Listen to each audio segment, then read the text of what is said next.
Histoire du pays breton par Anatole Lebras. Le péché d'Hervoinique Prigent. Ceux qui ont connu Hervoinique Prigent se le rappellent encore. Il était de ceux qu'on n'oublie pas. Quand on le voyait arriver dans les bourgs du Trégor, avec son éternel chapeau haut, aux plis avachis d'accordéon, et qu'ornait une guirlande de fausses fleurs, avec son habit aux longues basques traînantes qui faisait derrière lui une espèce de sillage dans la poussière ou dans la boue des rues. Vite, les enfants accouraient, et c'étaient de toutes parts des appels bruyants. Hervoinique! Hervoinique! Lui, habitué à ces ovations, les accueillait avec une indulgence hautaine de souverain en tournée. Ils se campaient fièrement, au beau milieu de la place du bourg, croisaient l'un sur l'autre les revers de son habit à basque, et envoyaient de la main des saluts protecteurs à toute la foule des polissons. Il passait pour un homme simple, ou comme on dit là-bas, pour un innocent. On s'en amusait, tout en lui témoignant cette sorte de vénération qui s'attache, en Bretagne, à la sacro-sainte confrérie des mendiants.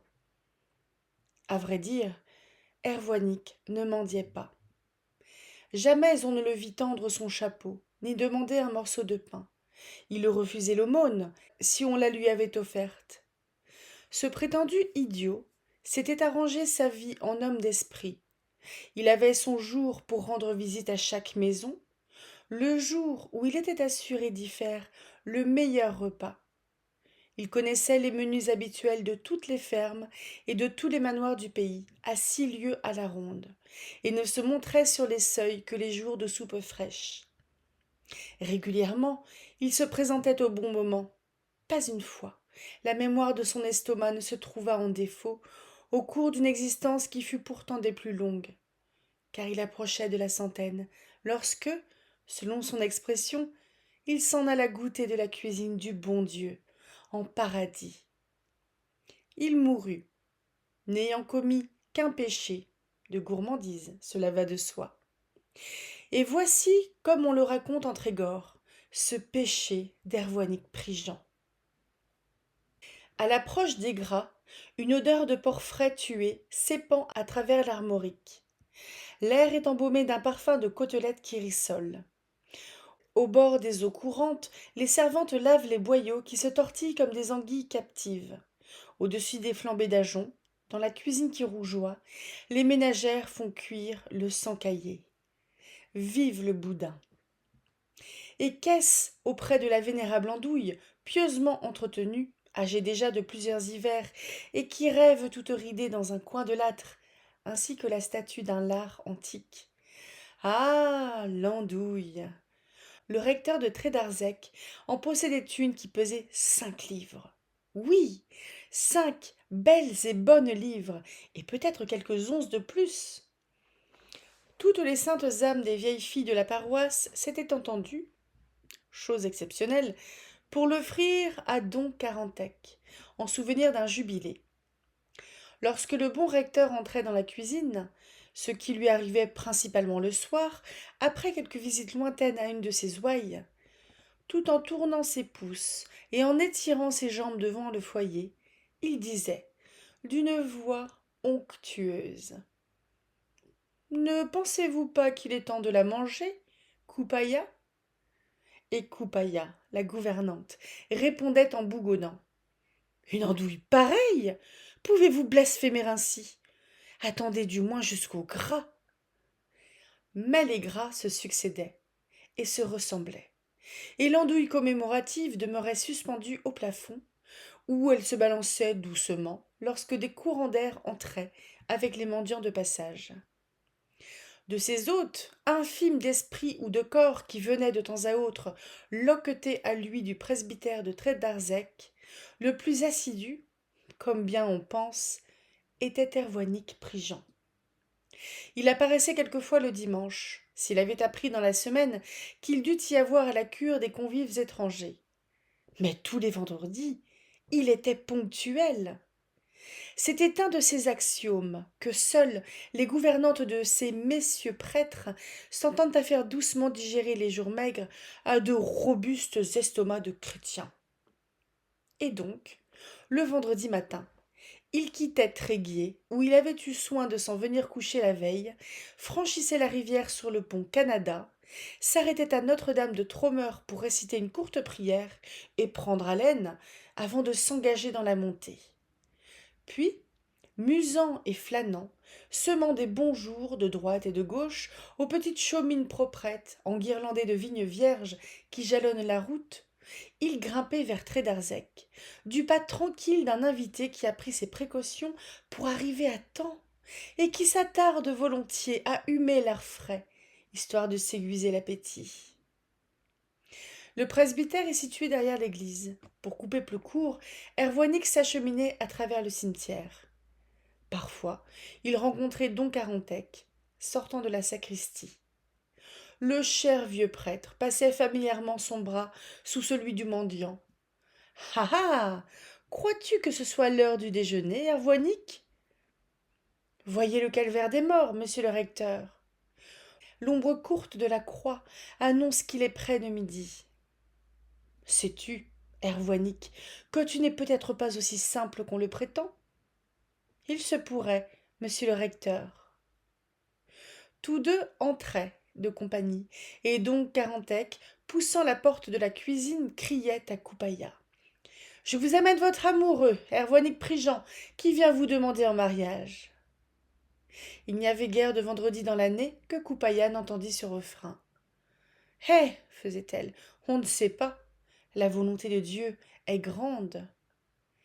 Ervoinic, lui, riait discrètement, gagnait la table de chêne massif à côté à la fenêtre et attendait, avec une patience dévote, les mains jointes, les yeux au plafond, que la gouvernante eût fini de tremper l'exquise soupe au congre, fleurant un parfum de beurre fondu et d'herbes fines, dont elle ne manquait pas de lui réserver une pleine écuellée, car, il n'y a pas à dire, il avait su attendrir le cœur de la rébarbative Coupaya, ce diable d'homme. Elle l'avait pris en amitié sincère, rien que pour le regard énamouré dont il caressait l'andouille dès le seuil. Leurs âmes communiaient dans le culte de l'andouille.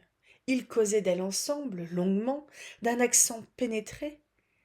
N'est-ce pas qu'elle est belle, Ervoinic? Et comme elle doit être bonne, toutes les vertus, Coupaya. La gouvernante avait le nez bossué de verrues et les joues creusées de larges sillons, comme les champs après les labours d'octobre. Il y avait cependant des pauvres qui la comparaient à la Vierge pleine de grâce. Ceux-là, elle les mettait à la porte, avec un haussement d'épaules et un simple morceau de pain. Ervoinic, plus avisé, lui vantait l'andouille du jubilé. Il avait tout de même ses finesses, cet Ervoinic. Il murmurait quelquefois sur un ton de patenôtre. Je veux bien mourir, pourvu que j'y aie goûté. La vieille reprenait, tremblante d'émotion. Parlez franchement. Trouvez-vous qu'elle gagne?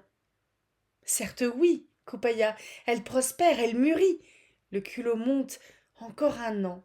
Elle sera noire comme ma pipe. Or, les temps étaient venus. Tant de fumée et de convoitise avaient frôlé la peau de l'andouille qu'elle en était noire, plus noire que la pipe d'Ervoinic Prigent, aussi noire que la soutane, la belle soutane neuve de Don Carantec. En quelle année ceci se passait-il? L'histoire ne le dit point. L'hiver remontait vers le nord de son allure cassée de vieillard cacochime, le dos voûté sous un énorme parapluie, tel que se le représentent volontiers les Bretons. C'est à peine si l'on percevait encore, dans le lointain, les éclats voilés de sa grosse toux et de ses tristes éternuements. Et le vieux parti, la jeunesse de la terre se risquait timidement à rouvrir les yeux, ces clairs yeux printaniers où riait la vie renaissante après l'engourdissement d'un long sommeil.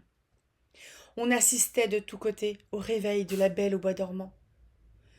La chanson des gras courait les sentiers des champs et les sentiers des grèves, hurlée à tue-tête par des groupes d'adolescents. En l'honneur de Malarguez, liesse en toute maisonnée, Voici venir le temps nouveau, derrière l'ancien temps en fuite. C'est nous, les joyeux messagers. Nous annonçons la bonne nouvelle. Ouvrez les portes, les fenêtres, au nom du soleil notre maître. Ouvrez, ouvrez vos cœurs aussi, au nom du bon soleil béni.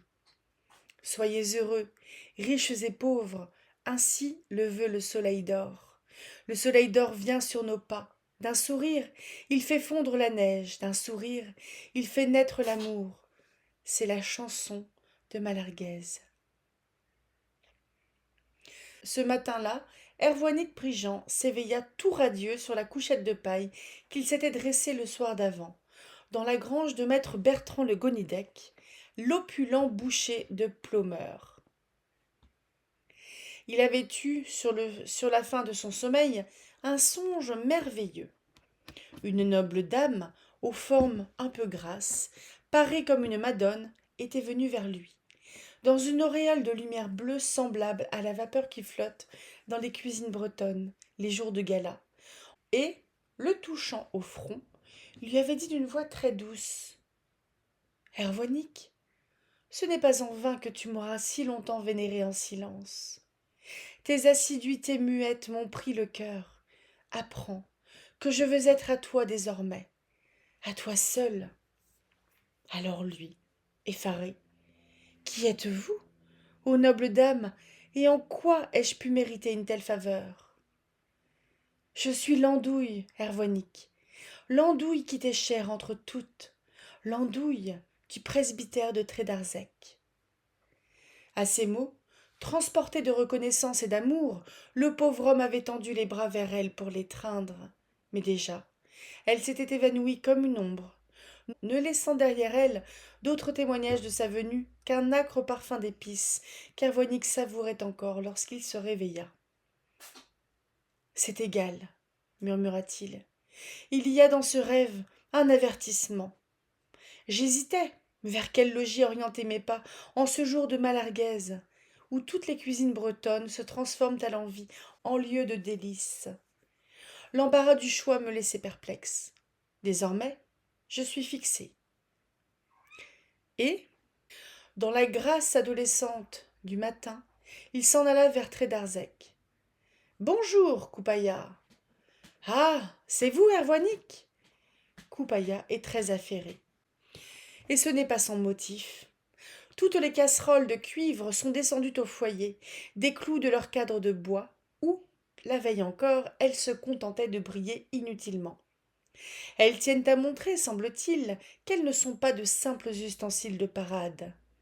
Rangées en bataille le long de l'âtre, elles se comportent toutes le plus bravement du monde, même celles qui voient le feu pour la première fois. En pourrait-il être autrement, avec un généralissime culinaire de la force de Coupaya? Elles s'empressent de l'une à l'autre, active celle-ci, modère celle-là, prodigue à toute son expérience et ses encouragements. Devant ce superbe spectacle, Ervoinique demeure bouche bée, extasiée. Vierge Marie, s'écrie tout à coup la servante, j'ai oublié le persil. Désirez-vous que j'aille en prendre, Coupaya? Vous? Allons donc, vous ne savez seulement pas la manière de le cueillir. Vous croyez que ça se fait comme ça, peut-être? Ah, bien oui, je ne vous demande qu'une chose, c'est de veiller, jusqu'à ce que je revienne, sur la casserole que voici. Que l'eau ne trotte pas, surtout. Au besoin, vous soulèverez un peu le couvercle. Pensez que c'est l'andouille qui est là-dedans, Ervoinique. L'andouille? La belle andouille? Elle-même, en vérité. Ervoinique lève la tête, constate en effet le vide laissé par l'andouille au milieu des viandes salées qui sèchent, appendues aux solives. Il se refuse à en croire ses yeux. Et il rougit, rougit, jusqu'au bout de ses oreilles velues, dont le poil se hérisse.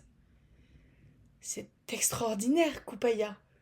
Dame, on n'a pas tous les jours à déjeuner monsieur l'archiprêtre. Suffit, je compte sur vous au moins. Soyez tranquille. Ervoinique s'agenouille devant la casserole sacrée, tandis que Coupaya se dirige d'un trot menu vers le jardin. Ervoinique se sent triste, affreusement triste. Une si belle andouille, et si bonne, toutes les vertus. À ces moments montent des phrases solennelles d'oraison funèbre. S'il s'écoutait, il entendrait le de profundis de l'andouille. Et cependant, à vrai dire, elle n'est pas morte. Elle vit, au contraire, d'une vie qu'il ne lui connaissait pas. Sous le couvercle de son cercueil qu'il a soulevé doucement, il l'aperçoit qui fait de petits mouvements joyeux, qui frétille d'aise, comme si elle n'avait jamais été si bien. Et au bruit des mets qui mijotent à côté d'elle, la voilà, qui se met à chanter aussi, à chanter, de sa voix pansue, les refrains les plus extravagants. Sans respect pour la sainteté du lieu, la cuisine du presbytère, elle débite, à Hervonig-Prigent, avec 1000 enjôleries de gueuses, des propos si alléchants que, ma foi, notre homme en perd la tête. Et lorsque la vénérable Coupaïa rentra du potager, un fin bouquet de persil à la main, Hervonig-Prigent n'était plus là, et l'andouille aussi avait disparu. Le misérable, il l'a enlevé. Non, bonne Coupaïa, il s'est laissé enlever par elle. Que dirait donc Arantec? Que penserait monsieur l'archiprêtre? Coupaïa était déjà dehors, ameutant les commères du bourg, qui s'exclamaient avec des mines scandalisées. Jésus Maria Credo, miséricorde! Hervonig-Prigent! Est-ce possible? Un si doux homme, l'enfant du bon Dieu, un innocent. Et toutes de se mettre à la poursuite de l'infâme ravisseur. On fouilla les coins et les recoins, les crèches et les granges. On le chercha partout, sauf là où il était, c'est-à-dire à l'église. Mon Dieu, oui, à l'église, où officiait précisément monsieur l'archiprêtre, en somptueuse chasuble mauve, ornée dans le dos d'un resplendissant soleil d'or. Entré par la porte du bas-côté, Hervonig s'était glissé le long de la muraille jusqu'au confessionnal, où don Carantec achevait d'écouter d'une oreille bénigne et d'absoudre d'une main paternelle les péchés de ses ouailles, car l'heure de la communion approchait.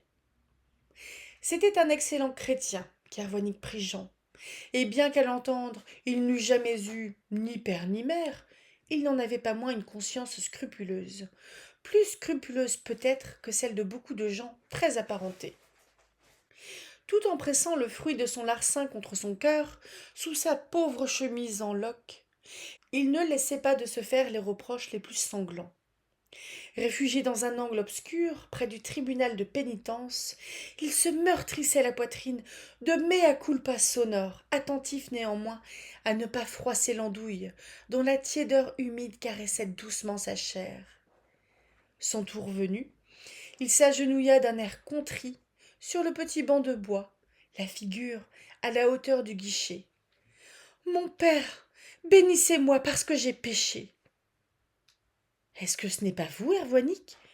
Hélas, si, monsieur le recteur. Quelle est cette idée qui vous prend, mon garçon? Les innocents comme vous ne pêchent point. Je ne demande pas mieux que de vous croire, monsieur le recteur. Cependant, je ne suis pas tranquille. Allons, contez-moi donc ça, mais faites vite, car l'élévation a sonné, et monsieur l'archiprêtre m'attend à l'hôtel. Voilà, j'ai volé, monsieur le recteur. Volé, Hervonig? Ah, c'est mal. Ah, c'est mal en effet, très mal. Vous n'avez qu'un moyen de réparer votre faute, c'est de restituer. Reportez ce que vous avez dérobé à la personne à qui vous avez fait tort. Oui, j'y ai pensé, mais peut-être, monsieur le recteur, qu'en vous remettant la chose à vous-même. Ici, le bon apôtre fit semblant de plonger la main dans ses haillons. Don Carantec l'arrêta vivement. Ta, Hervonig, cela ne me regarde point. Je vous en prie, monsieur le recteur. Jamais de la vie. Bien. Vrai. Vous ne voulez pas? Non, vous dis-je. Hélas, monsieur le recteur, c'est qu'alors je ne sais plus comment faire. Voyons. Vous vous rappelez pourtant quel est le propriétaire? Certes. Eh bien, vous allez à lui et vous lui dites: je vous rapporte votre bien. Est-ce assez simple? Vous parlez d'or, monsieur le recteur.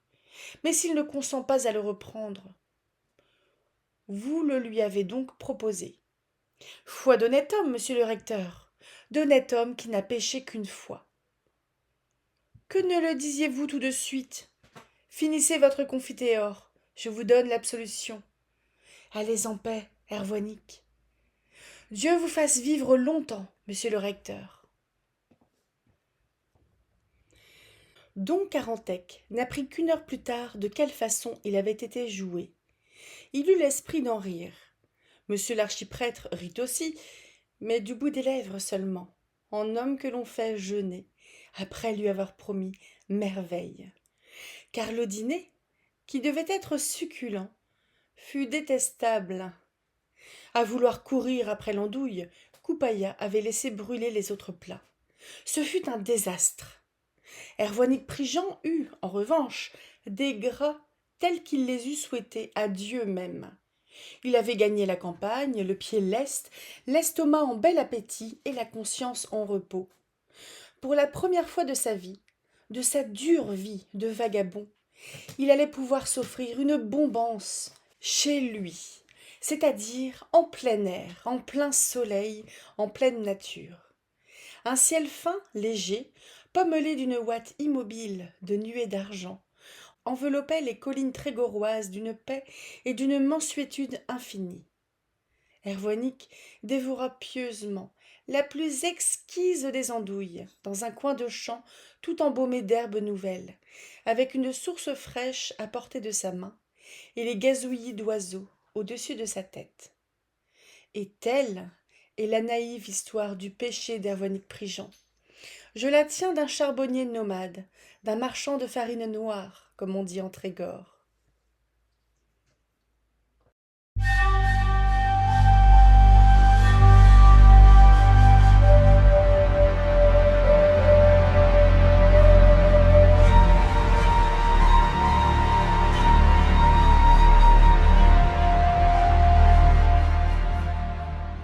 Bonjour et bienvenue dans ce vlog lecture sur le péché d'Ervoinique Prigent, si je ne me trompe pas de titre.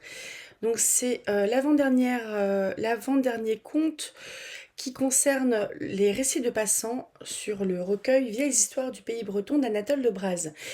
Donc la semaine prochaine on aura le dernier conte qui s'appelle Humble amour et qui est un tout petit peu plus long.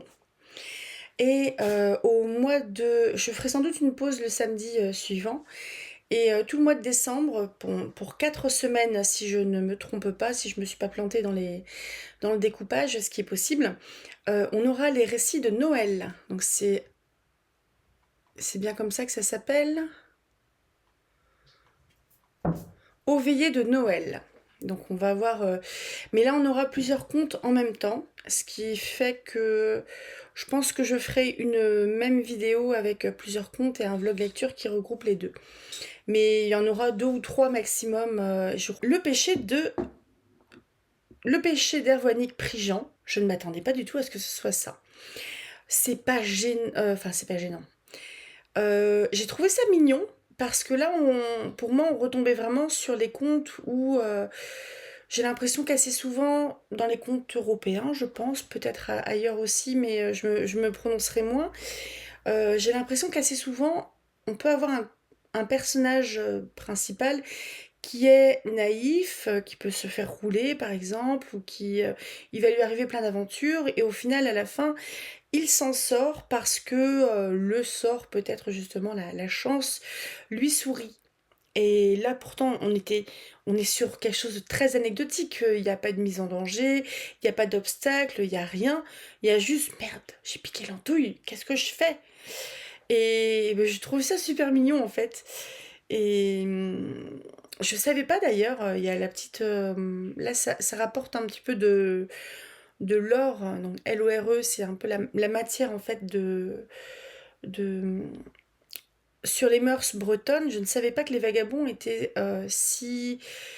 Peut-être pas respectés, mais au moins si bien accueillis. Je ne savais pas que la question de l'hospitalité était si importante en Bretagne.